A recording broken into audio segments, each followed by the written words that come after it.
Hello, hello. This is Kim Addis from Frame of Mind Coaching, and I am the host of Resilience Radio, where I interview experts who are professionals at crushing the tough stuff.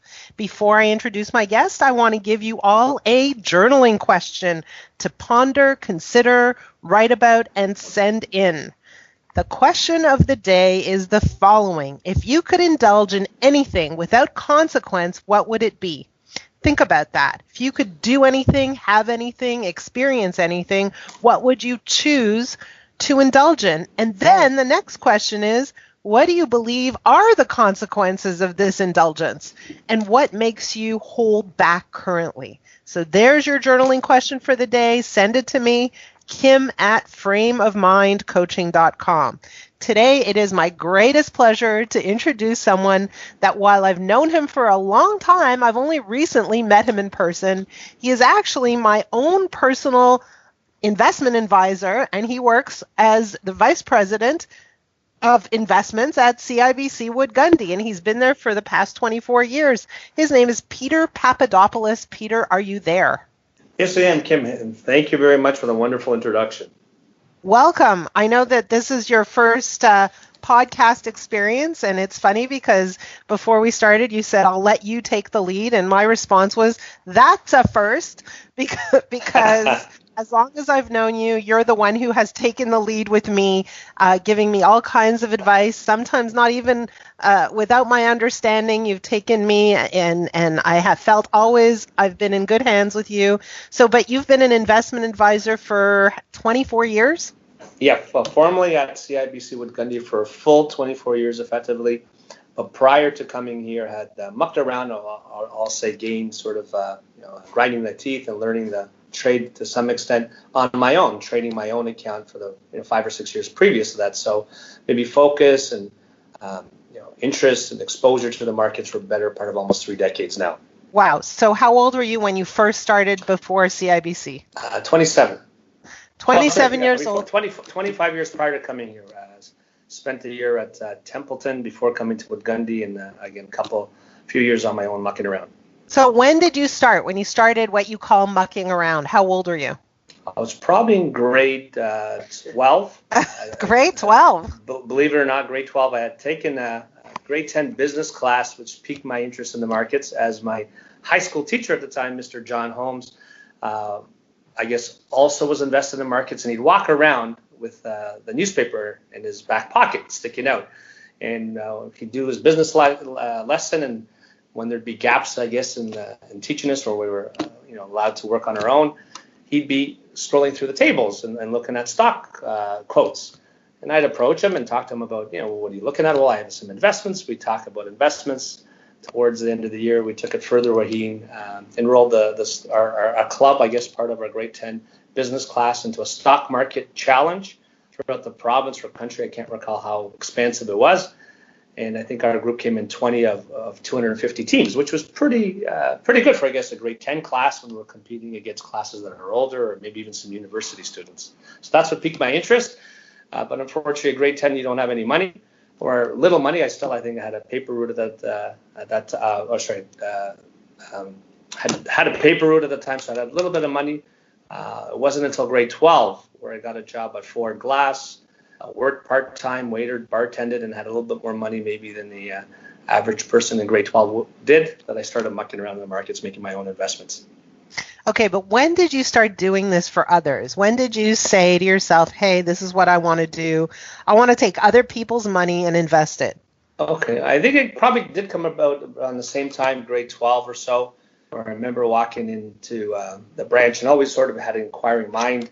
They talked about these home ownership savings plans.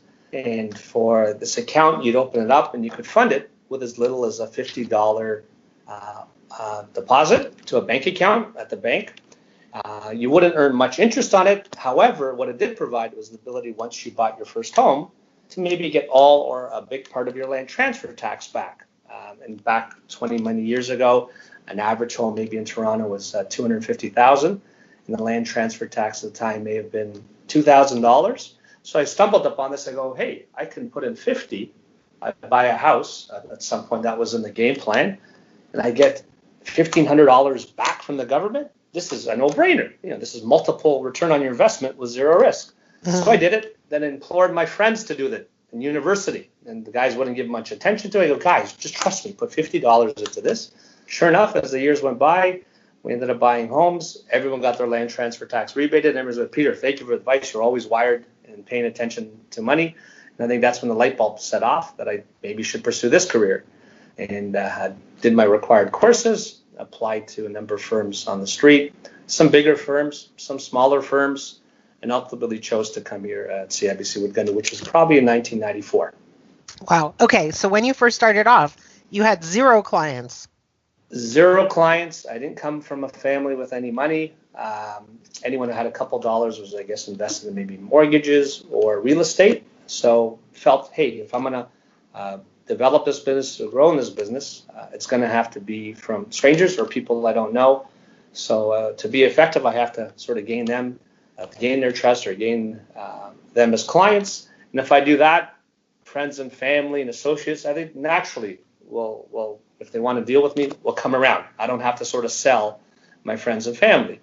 And that's the approach I took getting into the business.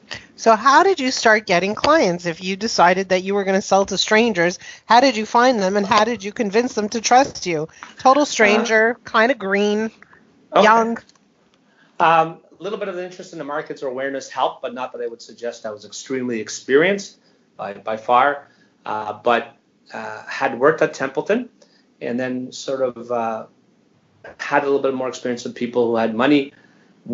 Did generate a list of individuals who maybe had Templeton investments and called them, talking about my experience with the firm.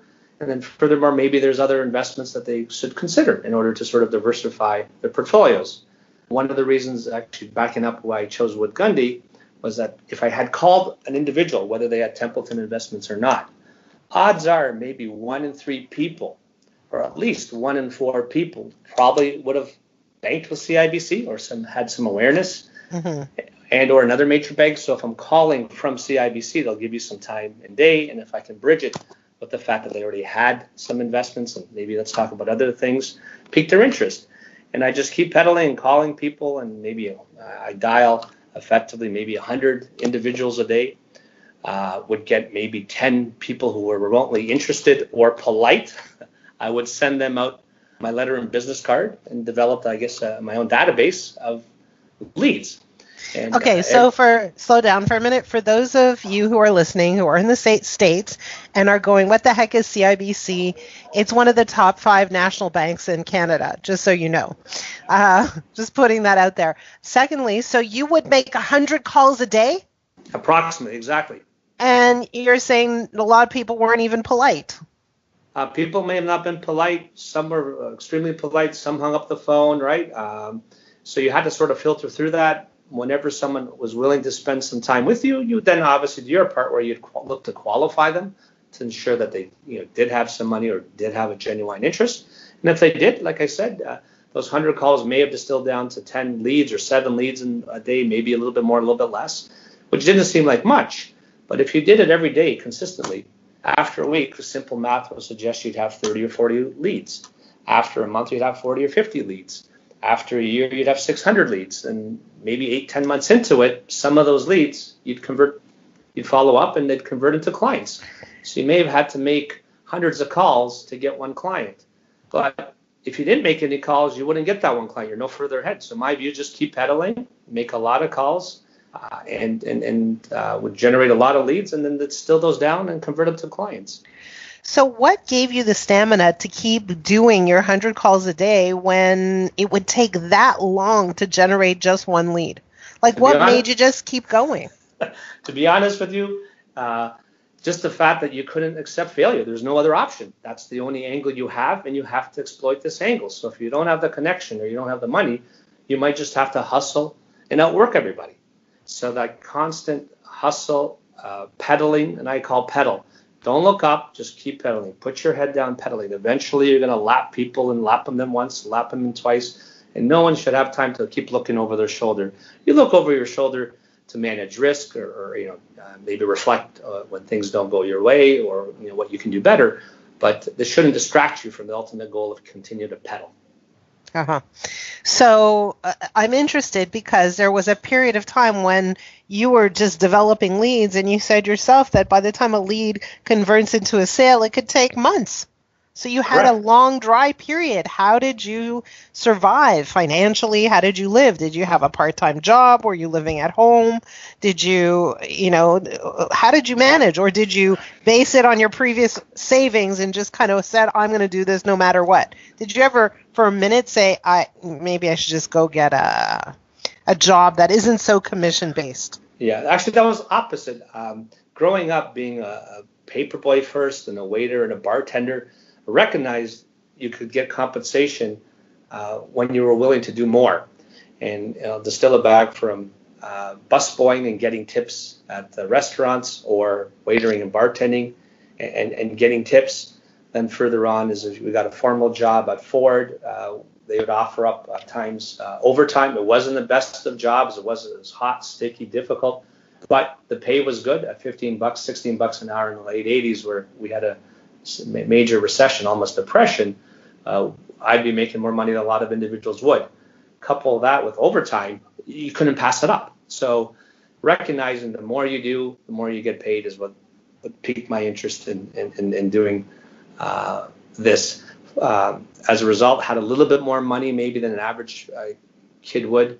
I did get married, put a substantial deposit in the house. I was fortunate at the time, married, no kids.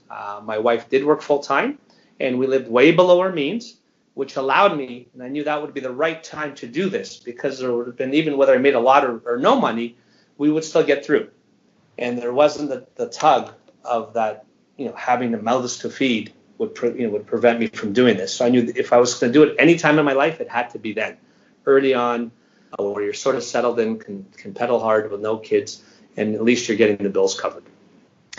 You mentioned your paper route a couple of times. How old were you when you started your paper route? I remember you telling me this story in my office, and I was really, really interested. It was probably actually grade 7.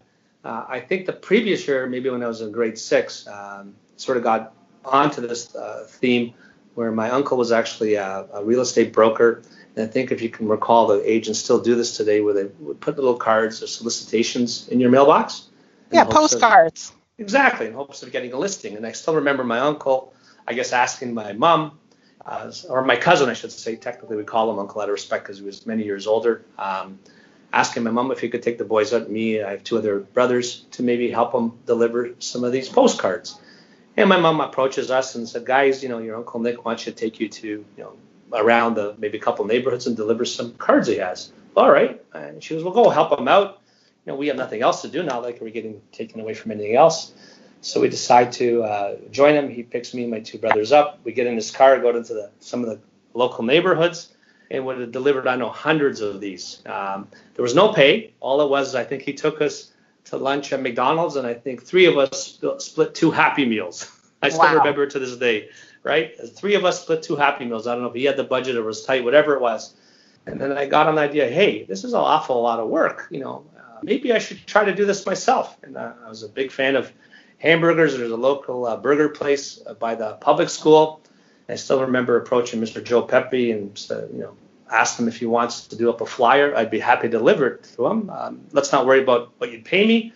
When I come in for lunch, maybe you pick up lunch. He goes, you will? Sure enough, Mr. Joe Pepe did up the flyers, and I delivered them in the local neighborhood. I kept the positive attitude, even though it was some work. I'm schlepping around, but I view it as an exercise and fresh air. I'm not really doing anything else.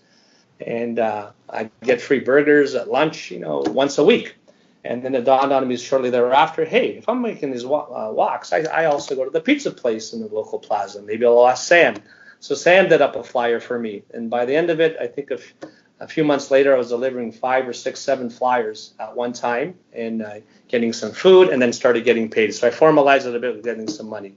Then I was too young to apply for a paper route. I think at the time, many years back, you'd have to be, I think it was 12 or 13 or 14 years old. You could have a paper route. Now I don't think they even give it to kids. You have to be age of majority. But back then, I think it was 14 years old, and that's when I got my first paper route.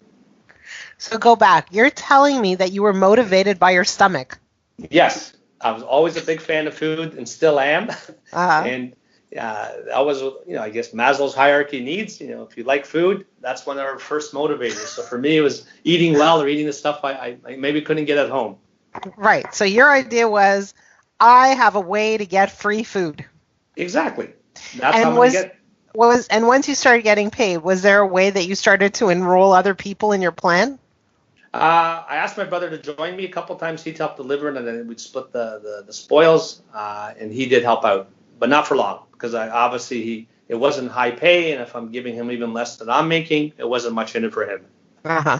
And maybe he didn't have the positive attitude. My view is, if you're doing nothing, you're at zero. So if you can make $1 or $2 or a burger, you're better than zero.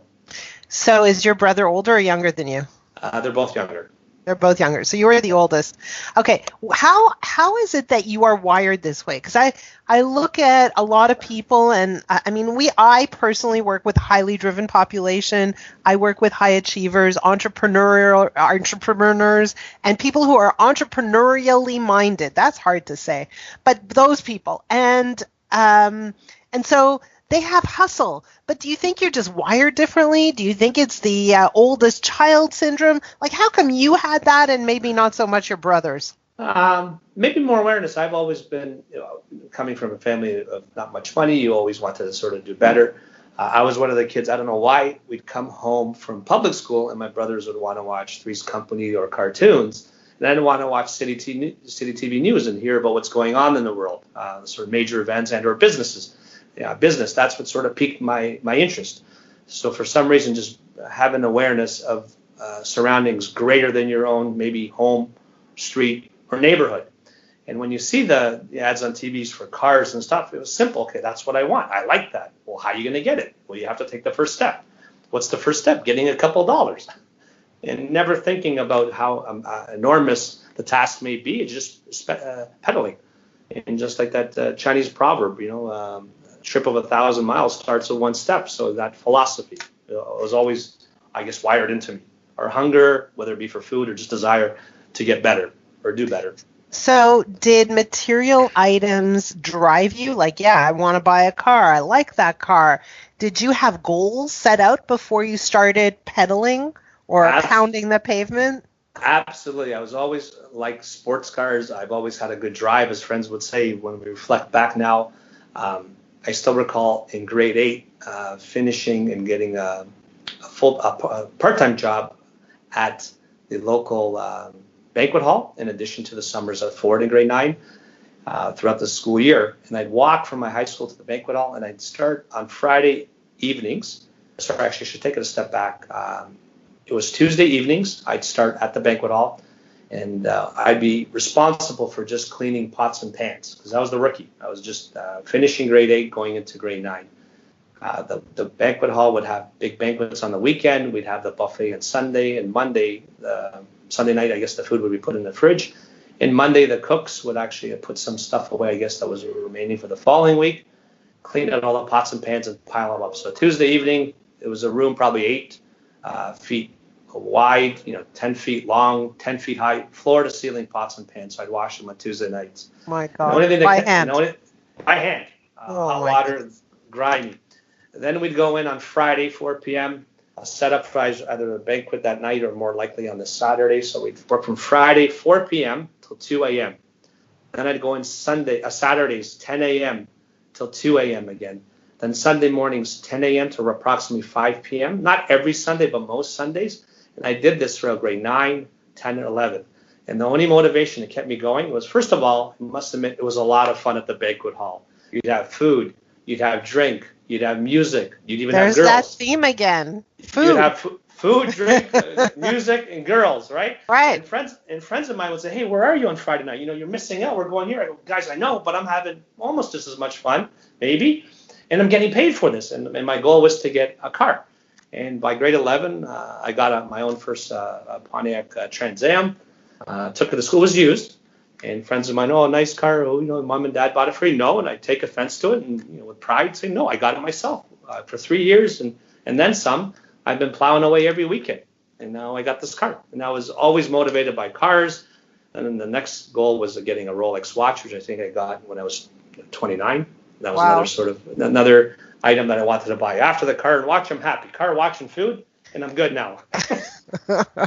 So there's a couple of things. Number one is if you are listening to this episode, take it and have your teenagers, your kids listen to it.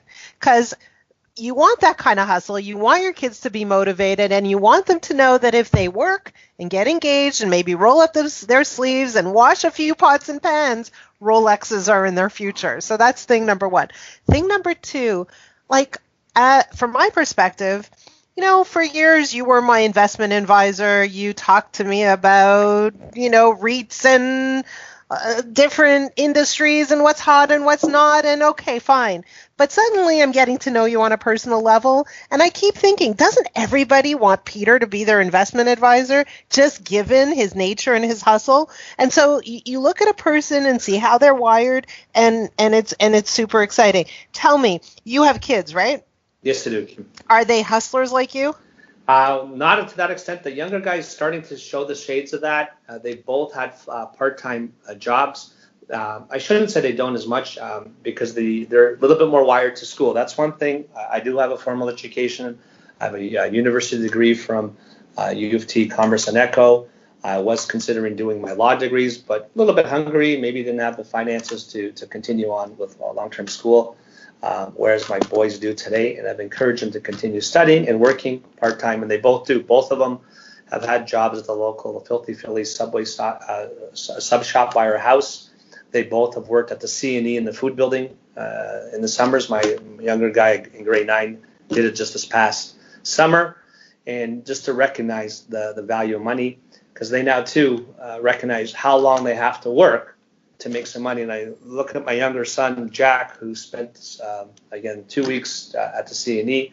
He goes, Dad, I've never worked so hard in my life, right? He made about $1,000, and he was so excited about it. And said, I've never worked so hard in my life, but I never had so much fun in my life. So I think with working hard, not only do you make money, you breed confidence, you breed personal confidence or satisfaction. And then that's the first step in continuing to wanting to achieve more. I think that's what work also brings, hustling, fending for yourself. So if we're talking to a parent, right now, we have all kinds of people who are listening. A lot of them are parents. What advice would you give them for their children as parents? Encourage them to work for themselves. Encourage them, I guess, starting in the local, around the house, maybe doing chores as you hear the stories.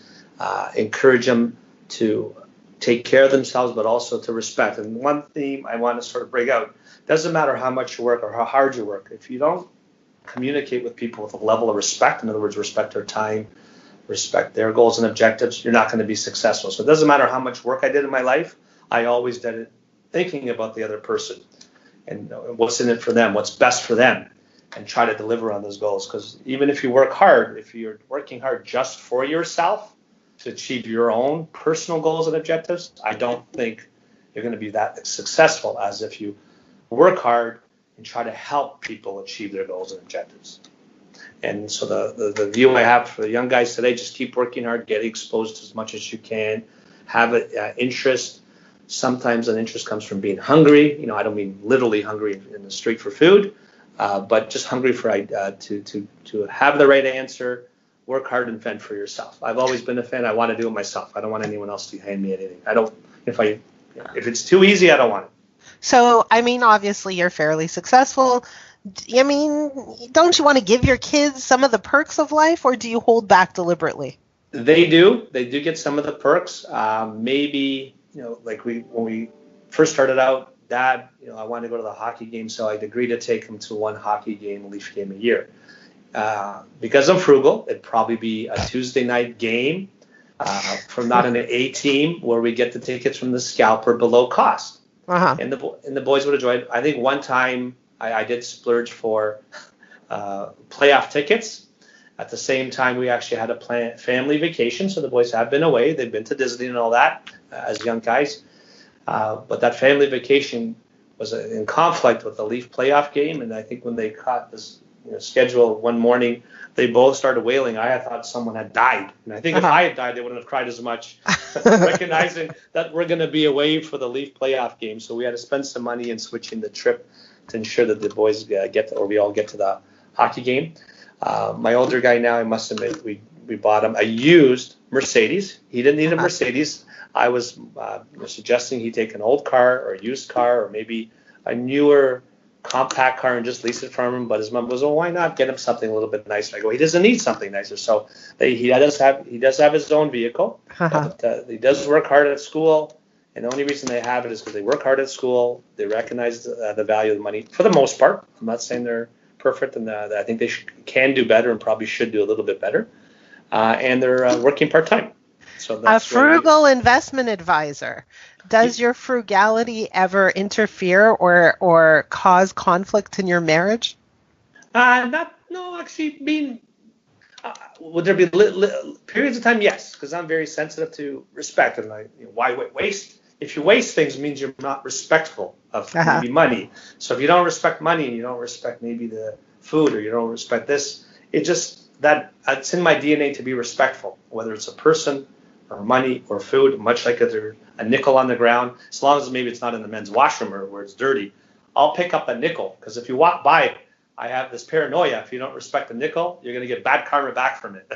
So make sure you pick it up. So respect, I think, plays a big role in it. I think when you look to be efficient or frugal, it's because you respect money. And if you respect money, maybe you'll respect other things. Interesting. Okay, so, I mean, you've done fairly well in life. You're married. You have 2 kids. What is your current biggest challenge? What's the hardest thing you have to deal with currently?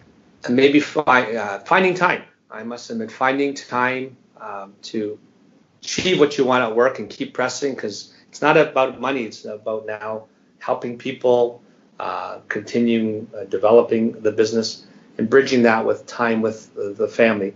And I do think I spend reasonable time with the family, but my wife will say this, maybe I'm not focused when I'm at home because I might be distracted thinking about work, even though I'm at home, or maybe we're on vacation. Not like I have the iPad with me or my phones.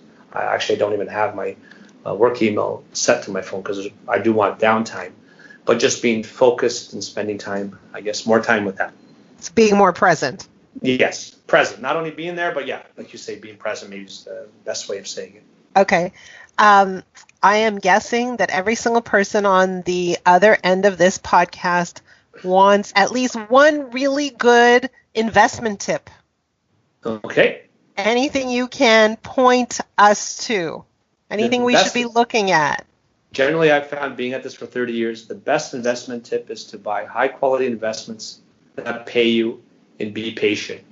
And investments in what's called in the most durable of industries. And I think what's most durable of industries is things we patronize daily, whether it be utilities to our home, whether it be somewhere to live like an apartment, because even in the Great Depression or even as they bombed Europe, you probably still had to pay. You paid your landlord your rent. He may have given you a break on the rent. He may have allowed you to go in arrears a few months, but you still ultimately had to pay your rent. And I don't think that changes anytime soon with whether it's technology or whatever happens. Even if we don't need to go shopping anymore at the local mall and everything's going to be delivered to our home by Amazon. Amazon still needs an address to deliver that package to. So utilities, real estate, I think those long-standing durable industries will continue to be long-standing and durable well into the future. Okay, and what about, everybody knows that Canada has gone legal with weed. What do you think about that? Is that something to invest with? What is your opinion on that? I must admit, I haven't made it a mainstay of an investment theme on behalf of my clients. However, I have, for clients that expressed interest, have participated in a small way. I don't want to seem like I'm promoting one company, but I do have a small stake myself on behalf of clients on a medical marijuana company. It is doing a little bit of record called Alifia Inc. It's headed up by Julian Fantino and some good management team. So individuals are well aware of the current regulatory issues in Canada.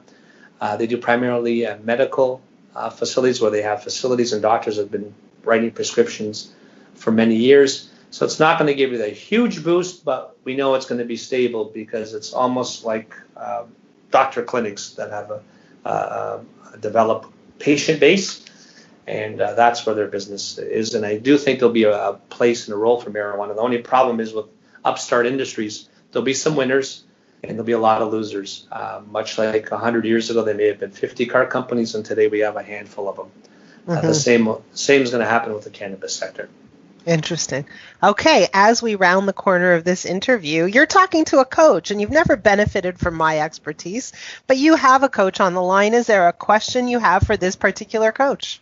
Coach Kim, I would say, how do we find more time? I think it's a quintessential sort of thing. Everybody talks about, where do I find more time? How do I find more time? I know part of it is probably being organized, but there might be some techniques that a coach or a coach like yourself might be familiar with, the ways of getting maybe a bit more organized or getting to the next level without, I guess, monopolizing all your time. And again, So you and I and everyone else, we all pretty much have the same 24 hours in a day. In a more ethereal sense, some of us have more years to live than others, but we don't really know that. So let's just pretend for the moment that we each have the same number of hours in the day, and the question is how we spend our time.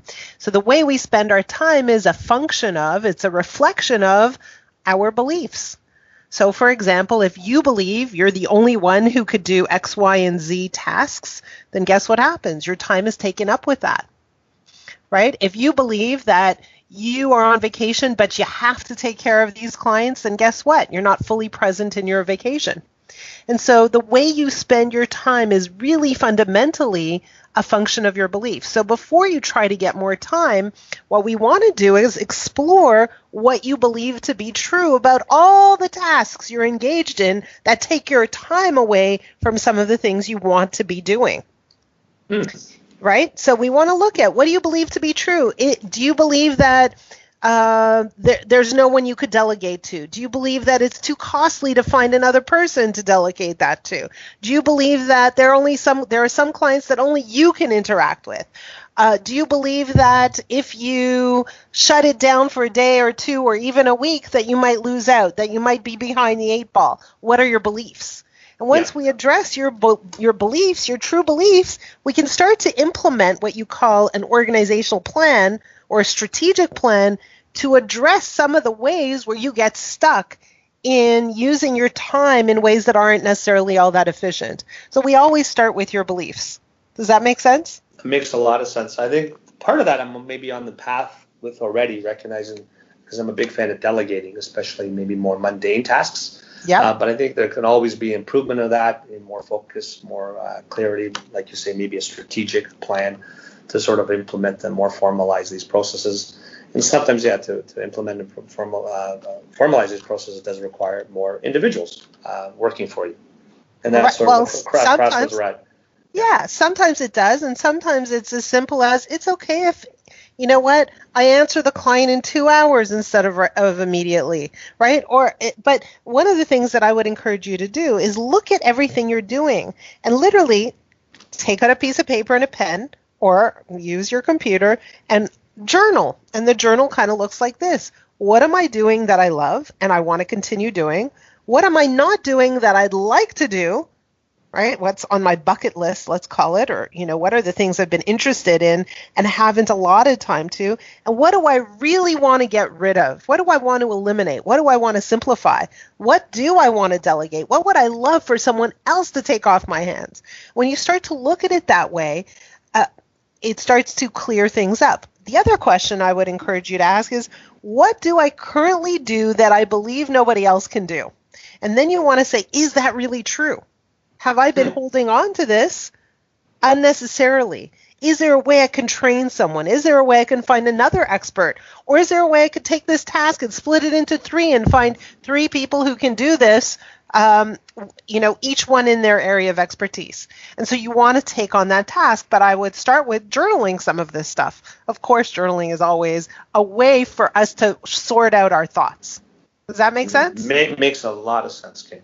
Awesome. So for those of you who are also in a situation where you are feeling like you don't have enough time and you want to sort through some of your beliefs, I encourage you to come and visit FramaMindCoaching.com and work with us. Try us out. Experiment with a complimentary coaching call. So go to the internet and look at frameofmindcoaching.com and give us a call. Peter, thank you so much for spending this time for us with me and sharing your story. I love the story of your hustle I love the advice you have to give. And to be honest, I am so happy that somehow along my path I found you. I appreciate it, Kim. Thank you so much for the time today. And again, you've been a wonderful client and look forward to many years of us working together.